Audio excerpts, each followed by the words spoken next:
여러분 안녕하세요. 오늘도 예수 그리스도의 보혈을 믿는 마음으로 하나님의 은혜의 보좌 앞으로 나오신 여러분을 예수님의 이름으로 축복합니다. 하나님께서 오늘도 우리와 함께 하시고 우리의 예배를 기쁘게 받아주시리라 믿습니다. 함께 주님을 바라보시면서 기도하심으로써 오늘 예배를 하나님께 올려드립시다. 존귀하신 아버지 하나님, 오늘도 주님 앞으로 나아갑니다. 우리를 사랑하시는 주님을 믿고 예수 그리스도를 의지함으로 나아가오니 우리의 예배를 받아주시고 우리 삶에 임하여 주시옵소서. 예수님 이름으로 기도합니다. 아멘. 함께 찬양하시겠습니다. 이것이 영원한 삶. 네, 하나님과 함께하는 날을 기뻐하면서 함께 찬양합시다.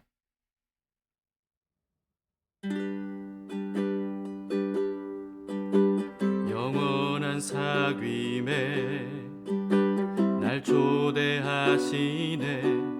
주님을 누리며 사는 것, 날 지으신 대로 날 부르신 대로 주님과 함께 걷는 삶, 이것이 영원한 삶, 이것이 영원한 삶. 참 하나님과 그 아들 아는 삶,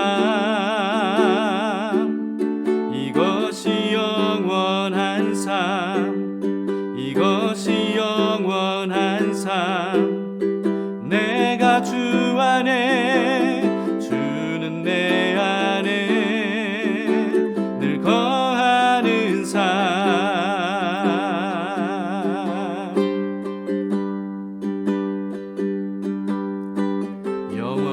사귐에 날 초대하시네. 주님을 누리며 사는 것, 날 지으신 대로 날 부르신 대로 주님과 함께 걷는 삶, 이것이 영원한 삶, 이것이 영원한 삶. 참 하나님과 그 아들 아는 삶, 이것이 영원한 삶, 이것이 영원한 삶. 내가 주 안에, 주는 내 안에 늘 거하는 삶, 이것이 영원한 삶, 이것이 영원한 삶. 참 하나님과 그 아들 아는 삶, 이것이 영원한 삶, 이것이 영원한 삶. 내가 주 안에, 주는 내 안에 늘 거하는 삶.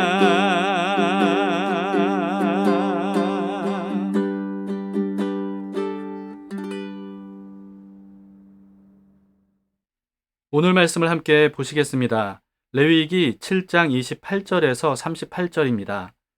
화목제물에서 제사장들의 몫에 대한 말씀입니다. 여호와께서 모세에게 말씀하여 이르시되, 이스라엘 자손에게 말하여 이르라. 화목제물을 여호와께 드리려는 자는 그 화목제물 중에서 그의 예물을 여호와께 가져오되, 여호와의 화제물은 그 사람이 자기 손으로 가져올지니 곧 그 제물의 기름과 가슴을 가져올 것이요, 제사장은 그 가슴을 여호와 앞에 흔들어 요제를 삼고 그 기름은 제단 위에서 불사를 것이며 가슴은 아론과 그의 자손에게 돌릴 것이며, 또 너희는 그 화목제물의 오른쪽 뒷다리를 제사장에게 주어 거제를 삼을지니, 아론의 자손 중에서 화목제물의 피와 기름을 드리는 자는 그 오른쪽 뒷다리를 자기의 소득으로 삼을 것이니라. 내가 이스라엘 자손의 화목제물 중에서 그 흔든 가슴과 든 뒷다리를 가져다가 제사장 아론과 그의 자손에게 주었나니 이는 이스라엘 자손에게서 받을 영원한 소득이니라. 이는 여호와의 화제물 중에서 아론에게 돌릴 것과 그의 아들들에게 돌릴 것이니 그들을 세워 여호와의 제사장의 직분을 행하게 한 날 곧 그들에게 기름 부은 날에 여호와께서 명령하사 이스라엘 자손 중에서 그들에게 돌리게 하시는 것이라. 대대로 영원히 받을 소득이니라. 이는 번제와 소제와 속죄제와 속건제와 위임식과 화목제의 규례라. 여호와께서 시내 광야에서 이스라엘 자손에게 그 예물을 여호와께 드리라 명령하신 날에 시내산에서 이같이 모세에게 명령하셨더라.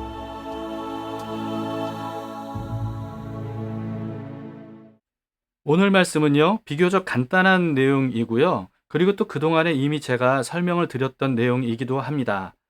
어제 본문에서는 화목제물로 이웃들과 함께 축제를 벌일 때의 주의사항에 대한 말씀이었죠. 오늘 본문은요, 화목제물 중에서 제사장의 몫으로 돌아가는 부분에 대한 말씀입니다. 28절에서 31절까지 쭉 읽어보도록 하겠습니다. 여호와께서 모세에게 말씀하여 이르시되 이스라엘 자손에게 말하여 이르라. 화목제물을 여호와께 드리려는 자는 그 화목제물 중에서 그의 예물을 여호와께 가져오되 여호와의 화제물은 그 사람이 자기 손으로 가져올지니 곧 그 제물의 기름과 가슴을 가져올 것이요 제사장은 그 가슴을 여호와 앞에 흔들어 요제를 삼고 그 기름은 제단 위에서 불사를 것이며 가슴은 아론과 그의 자손에게 돌릴 것이며. 여러분, 이제는요, 이 제물을 바치는 사람이 직접 제물에게 안수도 하고 또 제물을 죽이고 또 각을 떠야 한다는 거 다 알고 계시죠? 화목제사는 제물의 콩팥과 내장 기름을 비롯한 이 지방의 흰 부분들, 이거를 제물 바치는 사람이 직접 다 제거를 해서 제물의 가슴 부위와 함께 제사장에게 갖다 줍니다. 그러면 제사장은 그 내장 기름과 콩팥을 번제단 위에 올려서 화제로 불태우고요. 그리고 제물의 가슴 부위는 여호와 앞에 흔들어서 바치는 제사 방식인 요제로 삼아서 그 요제물을 제사장의 몫으로 돌리게 됩니다. 그 다음에 32, 33절을 보시겠습니다. 또 너희는 그 화목제물의 오른쪽 뒷다리를 제사장에게 주어 거제를 삼을지니 아론의 자손 중에서 화목제물의 피와 기름을 드리는 자는 그 오른쪽 뒷다리를 자기의 소득으로 삼을 것이니라. 제물 바치는 사람이 또 화목제물의 이 오른쪽 뒷다리를 잘라서 제사장에게 가져다 주면 그러면 제사장은 여호와 앞에 그걸 들어 올려서 바치는 거제로 주님께 올리죠. 그리고 그것을 제사장의 몫으로 돌리게 됩니다. 오늘 본문만 보면요, 마치 이 제사장들에게 특혜를 주는 것처럼 보일 수가 있어요. 그러나 성경 전체를 알면 전혀 그렇지 않다는 것을 아실 수가 있습니다. 제사장을 비롯한 레위인들은요, 모든 지파들과는 달리 가나안 땅을 분배받지 못했기 때문입니다. 가나안 땅에서 분배받은 땅을 이 개역 성경에서는요, 개역 개정 성경에서는 기업 이렇게 번역이 돼 있어요. 이렇게 기업이라고 번역돼 있으니까 혹시 뭐 대기업, 중소기업 같은 어떤 산업체를 의미하는 것인가? 그런 의미가 아니고요. 이 한자가 다릅니다. 여기서 말하는 기업은요, 대대로 전해지는 삶의 터전을 의미하는 말입니다. 그래서 다른 한글 번역 성경에서는 대부분 유산 이렇게 번역을 했더라고요. 근데 이 레위인들에게는요, 이와 같은 유산을 주지 않았던 겁니다. 레위인은 모든 이스라엘 백성들이 하나님 앞에서 온전한 삶을 살 수 있도록 말씀을 가르치고 또 예배와 제사를 돕는 이런 전담 사역자들로 선택받은 사람들이었습니다. 그래서 다른 지파들처럼 한 지역에 모여서 살지 않았고요. 각 지파로 다 뿔뿔이 흩어져서 여러 지파, 모든 지파 사람들을 하나님 앞으로 인도하는 그런 역할을 했었죠. 그렇기 때문에 백성들이 하나님께서 바치는 것을 제사장들과 레위인의 몫으로 주지 않으면요, 그러면 이 레위인들과 제사장들은 먹고 살 수가 없었던 겁니다. 하나님께서 이렇게 말씀하셨어요. 신명기 18장 1절 2절입니다. 레위 사람 제사장과 레위의 온 지파는 이스라엘 중에 분깃도 없고 기업도 없을지니 그들은 여호와의 화제물과 그 기업을 먹을 것이라. 그들이 그들의 형제 중에서 기업을 가지지 않을 것은 여호와께서 그들의 기업이 되심이니 그들에게 말씀하심 같으니라. 레위인들에게는요, 분깃도 기업도 주지 않으신 대신에 여호와께서 직접 그들의 기업이 될 것이다. 이렇게 말씀하셨죠. 그래서 백성들이 하나님께 드리는 11조와 또 제물들 중에서 정해진 것이 이 레위인과 제사장들의 몫으로 돌아가게 된 겁니다. 분명히 짚고 넘어가야 되는 게 있는데요. 여러분, 백성들은 하나님께 바친 거고요. 또 하나님께서 그 받은 것을 레위인들과 제사장들에게 일부를 나누어 주신 겁니다. 그러므로 레위인들과 제사장들의 이 생계는요, 백성들이 하나님을 얼마나 경외하고 말씀대로 사느냐, 얼마나 하나님께 신실하게 제사를 드리고 말씀대로 사느냐, 여기에 달려 있는 거죠. 만약에 이스라엘 백성들이 11조를 바치지 않거나 또는 제사를 드리지 않으면 그러면 레위인들과 제사장들은 이 생계를 유지할 수가 없었습니다. 실제로 이스라엘이 우상 숭배가 만연하고 또 성전이 방치되다시피 됐을 때는요, 레위인들과 제사장들이 말씀대로 제 역할을 할 수가 없었어요. 생계가 안 되니까요. 사사기 17장에서 미가의 집 전속 제사장이었다가 단지파의 제사장이 된 이 아론의 손자, 여러분 기억하십니까? 그 제사장은요, 본래 유다 베들레헴에 거주하고 있었어요. 그런데 에브라임까지 가서 거기에 미가의 집에 가게 된 겁니다. 아마도 생계가 막막했기 때문이었던 것 같아요. 그런데 미가가 이 제사장에게 생계를 약속해 주니까 미가의 집 전속 제사장이 됐던 거죠. 물론 그렇다고 해서 그 제사장의 이 큰 죄를 합리화할 수 없지만요. 이와 같이 이스라엘이 하나님께 신실하지 못하면 그러면 레위인과 제사장들은 살 길조차 막막할 수밖에 없었고요. 이스라엘 백성들에게 올바로 신앙적인 교육을 할 수도 없는 그런 상황이었습니다. 느헤미야가 무너진 예루살렘 성벽을 다시 세운 이후에 예루살렘의 신앙을, 이스라엘의 신앙을 회복시키는데 애를 썼는데요. 그 중에 특별히 신경 써서 챙겼던 게 뭐냐 하면 바로 레위인들과 제사장들의 몫이었습니다. 오랫동안 레위인들과 제사장들은 생계를 유지할 수 없었기 때문에 이스라엘의 신앙을 이끌어갈 그런 전임 사역을 할 수가 없었거든요. 느헤미야는 이런 상황에 대해서 민장들을 불러다가 꾸짖고요. 다시금 그들이 제 역할을 할 수 있도록 만반의 준비를 해줬습니다. 느헤미야 12장 44절만 보시면 이렇게 기록이 되어 있습니다. 그날에 사람을 세워 국간을 맡기고 제사장들과 레위 사람들에게 돌릴 것, 곧 율법에 정한 대로 거제물과 처음 익은 것과 11조를 모든 성읍 밭에서 거두어 이 곳간에 쌓게 하였노니 이는 유다 사람이 섬기는 제사장들과 레위 사람들로 말미암아 즐거워하기 때문이라. 그랬더니 제사장들과 레위인들이요, 기쁘게 자신들의 역할을 정말 최선을 다했다고 그렇게 기록이 되어 있습니다. 오늘날에는 목회자나 선교사만 제사장이 아니죠. 모든 성도들이 다 왕같은 제사장이 됐습니다. 그러나 전임 사역자라는 점에서는요, 이 레위인과 제사장의 입장이라고 볼 수도 있습니다. 여기에 대해서는 제가 지난 3월 2일 소제에 대해서 말씀을 드릴 때 설명드린 바가 있습니다. 오늘날에 어떻게 적용해야 될지 예수님의 말씀과 이 바울의 가르침을 통해서 제가 설명을 드렸는데요.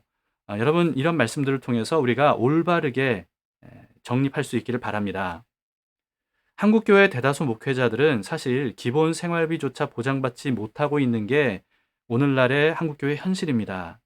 그 반면에 일부 목회자들은요, 양떼들의 골수를 빼먹듯이 자기 탐욕을 채우느라 이 성도들의 주머니를 터는 이와 같은 악한 잘못을 범하기도 하죠. 여기에 대해서는 하나님께서 분명히 심판을 하실 겁니다. 사무엘 직전의 제사장들이었던 엘리의 두 아들 홈니와 비느하스는요, 굉장히 악명 높은 제사장들이었습니다. 이들은 제사장인데도 불구하고 백성들이 하나님께 드리는 이 제물을요, 무단으로 갈취했어요. 이들이 얼마나 하나님의 제사를 욕되게 하고 또 자기의 욕심을 채웠는지는요, 사무엘상 2장을 보면 아실 수가 있습니다. 심지어 이들은요, 이 회막문에서 수종드는 여인들과 동침하기까지 했다고 합니다. 그런데도 이들의 아버지인 엘리 제사장은 두 아들을 바로잡아 주려고 적극적으로 나서지 않았어요. 그래서 하나님께서 엘리 제사장에게 나타나셔서 무섭게 책망을 하시면서 두 아들이 한날에 죽게 될 것이다, 이렇게 말씀을 하셨습니다. 그리고 그 말씀대로 두 아들은요, 블레셋과 싸울 때 언약궤를 함부로 가지고 나갔다가 언약궤도 뺏기고 둘 다 죽고 맙니다. 목회자는 하나님께서 주시는 것으로 만족할 수 있어야 됩니다. 하나님께서 허락하신 것 이상의 욕심을 품고 탐욕을 부리는 것, 여러분, 이것은 스스로 사꾼으로 전락하는 것이죠. 홈리와 비느하스와 다르다고 말할 수가 없을 겁니다. 하나님께서는 그와 같은 목회자들, 전임 사역자들에 대해서는 반드시 책임을 물으실 겁니다. 그 다음 내용은요, 제사장 위임식 때부터 요제와 거제로 드린 화목제물을 제사장의 몫으로 돌리라, 이렇게 말씀하시는 내용입니다. 34절부터 36절을 읽겠습니다. 내가 이스라엘 자손의 화목제물 중에서 그 흔든 가슴과 든 뒷다리를 가져다가 제사장 아론과 그의 자손에게 주었나니 이는 이스라엘 자손에게서 받을 영원한 소득이니라. 이는 여호와의 화제물 중에서 아론에게 돌릴 것과 그의 아들들에게 돌릴 것이니 그들을 세워 여호와의 제사장의 직분을 행하게 한 날, 곧 그들에게 기름 부은 날에 여호와께서 명령하사 이스라엘 자손 중에서 그들에게 돌리게 하신 것이라. 대대로 영원히 받을 소득이니라. 그러니까 처음으로 이제 제사장 위임식을 통해서 제사장을 처음 세울 때부터, 그때부터 이와 같이 제사장의 몫을 따로 주라. 그것이 영원히 지속되어야 된다, 이런 말씀입니다. 하나님께서 신명기에서 이렇게 말씀하셨습니다. 신명기 25장 4절인데요. 곡식 떠는 소에게 망을 씌우지 말지니라. 네, 곡식을 떠는 고된 일을 하고 있는 이 소 입에는 망을 씌우지 말라는 겁니다. 고되게 일을 하면서 자기가 떠는 그 곡식을 또 먹을 수 있게 해줘야 된다, 이런 뜻이죠. 그래야 소가 즐겁게 또 힘을 내서 일을 할 수가 있는 겁니다. 바울은요, 이 말씀을 인용하면서 이 말씀은 소를 위해서 하신 말씀이 아니라 사람을 위해서 하신 말씀이라고 했습니다. 네, 어떤 의미인지 묵상해 보시기 바랍니다. 그 다음에는요, 이제까지 5대 제사에 대한 말씀을 매듭 짓는 내용입니다. 37, 38절입니다. 이는 번제와 소제와 속죄제와 속건제와 위임식과 화목제의 규례라. 여호와께서 시내 광야에서 이스라엘 자손에게 그 예물을 여호와께 드리라 명령하신 날에 시내 산에서 이와 같이 모세에게 명령하셨더라. 이 말씀은 시내 산에서 모세에게 말씀하신 것이라고 하죠. 레위기는요, 출애굽한 이스라엘 백성들이 시내산 아래에서 약 1년간 머물러 있는 동안에 하나님께서 모세를 통해서 주신 말씀입니다. 레위기 첫 구절이 이렇게 시작이 됐습니다. 레위기 1장 1절, 여호와께서 회막에서 모세를 부르시고 그에게 말씀하여 이르시되. 네, 레위기를 어디서 하나님께서 모세에게 말씀하셨다고요? 회막에서 모세를 부르셔서 거기서 말씀하셨다는 겁니다. 회막에서 말씀하셨다는 것은 성막이 완성된 이후라는 것을 알 수가 있죠. 여러분, 출애굽기 어떻게 끝나는지 아십니까? 출애굽기 맨 마지막은요, 하나님께서 말씀하신 대로 성막이 완성된 것으로 끝이 납니다. 그리고 그 이후에 바로 이어지는 게 레위기예요. 이 레위기의 5대 제사는요, 그와 같이 완성된 성막 안에서 어떻게 제사를 드려야 되고 어떻게 제사장이 역할을 해야 되는지, 거기에 대해서 알려주고 있는 말씀이죠. 모든 제사는요, 바로 그 성막 안에서 행해지는 거고요. 그리고 또 제사 외에 레위기의 모든 말씀들은 다 성막과 관련된 내용입니다. 그런데 성막은요, 모형이나 그림자에 불과합니다. 모형, 그림자. 그렇다면 본체, 원본은 뭐겠습니까? 뭐라고 제가 표현을 했지만요, 사실은 누구입니까? 네, 예수 그리스도이십니다. 예수님께서 바로 성막 그 자체세요. 즉, 우리가 드려야 될 5대 제사는 성막이신 예수 그리스도 안에서 우리가 예배를 드리는 것을 의미하고요. 그리고 성도들의 모든 삶은 다 성막이신 예수 그리스도와 관련 있는 것이어야 됩니다. 그리스도 안에 있지 않으면 속죄를 받을 수도 없고 거듭날 수도 없고요. 또 거룩해질 수도 없고 또 하나님과 사람과 화목해질 수도 없습니다. 우리의 모든 삶은 그리스도 안에서의 삶이어야 돼요. 그게 바로 레위기를 통해서 우리에게 알려주시는 메시지죠. 예배나 교회 생활만이 아니라 모든 삶이 그리스도 안에 있는 삶이어야 됩니다. 그게 바로 그리스도의 옷을 입는 거고요. 하나님의 자녀로 살아가는 겁니다. 하나님과 동행하는 삶이죠. 이 시간뿐만 아니라 우리의 모든 일상생활도 그리스도 안에서의 예배와 삶이 될 수 있기를 바랍니다. 기도하시겠습니다. 하나님 아버지, 오늘 말씀도 믿음으로 받습니다. 하나님의 뜻대로 공동체가 아름답게 제 역할을 감당할 수 있기를 원합니다. 교회의 모든 목회자들이 겸손하게 그리고 또 모든 탐욕을 버리고 하나님이 주신 것으로 만족하면서 교회를 잘 섬기고 성도들을 주께로 인도하고 말씀을 가르치는 데에 부족함이 없도록 인도해 주시옵소서.